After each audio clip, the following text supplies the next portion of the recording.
Hi, I'm Anna Charles with Charles Ruttenberg Realty, and today I'm with Robin Sanger, who is the founding director of Peace for Tarpon.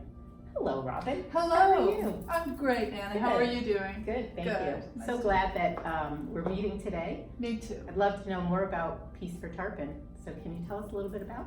Sure. Peace for Tarpon started about 10 years ago, and I had the inspiration to do it when I was on the city commission. So I couldn't really understand how it was with all these different agencies, energy, and dollars going towards solving our biggest problems like domestic violence, child abuse, homelessness, things that as a commissioner people would be concerned about, that the numbers of those things were just going up. They weren't going down, and I thought, we're missing something here. And that's when I learned about trauma. I learned about something called the ACEs study, which is Adverse Childhood Experiences, ACE, and that's available on our website to find out more about that. But that was a collaboration between Kaiser Permanente and the Center for Disease Control. So they collaborated to see if unaddressed childhood adversity, such as neglect and abuse, had any effect on adult physical health, not mental, emotional, life experience, physical health. Oh, wow. It was a 10-year study with 17,000 subjects. What came back was that not only had a lot of these folks experienced adverse childhood experiences, but it did affect their physical health. And it manifested in such ways as autoimmune diseases. Which a lot of people have. A lot of people have diabetes, COPD, obesity. All those things were directly connected to unaddressed childhood trauma.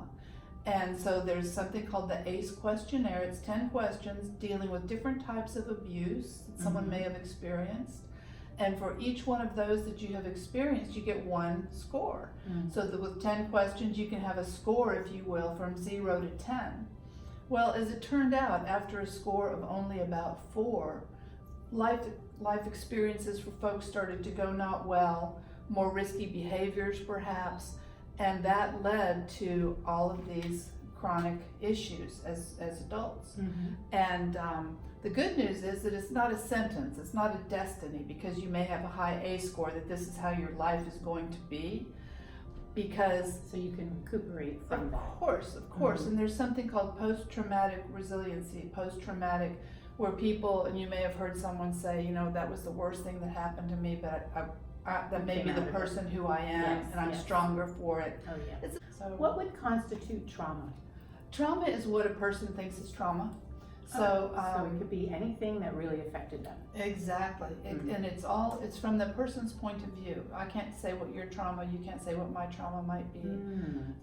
So what do you provide as a service to the community of Tarpon Springs through this? We Peace don't for provide Tarpon? direct services. What we do is we encourage everyone in our community to be partners. We have a memorandum of understanding that people can sign, and it's as simple as that. Just saying, I understand about trauma, I want to learn more about this, and I will do something, whether in my personal life, my business, my community, I will do something to make this I see. more realized in our community.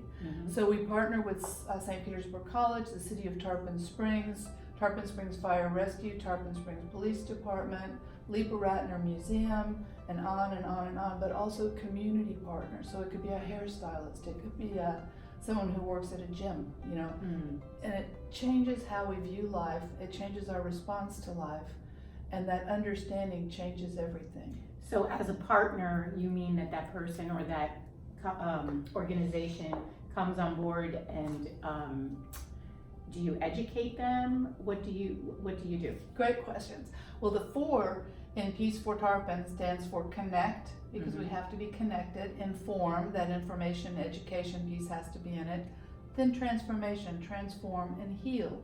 So before we can have a healthy, healed community, we have to have this understanding, we have to be connected, be in a safe community that feels like we're connected, we're working together towards this common solution. So you give them that awareness Yes, so that they can go out with a different lens exactly. and see the world in a different way. Exactly. It can be St. Petersburg College, where we recently launched a trauma awareness course that can be taken online for the broad community. So an HR department might say, it would help my business for folks to understand this. I want all of our folks to take this course so we have the same basic understanding. But I thought, what if as a community, everyone had this understanding that there's a correlation between how our world looks, people's behaviors, and what may have happened to them years earlier. And if people had this understanding, perhaps their lens, how they viewed situations and individuals would be different. And not only that, they would look through a lens more of compassion, knowing that there's meaning behind people's behaviors. So peace for Tarpon, it's like to have peace in our world, it starts with individual peace. And that comes through looking at our lives, looking at how our life experiences may have influenced how our lives look.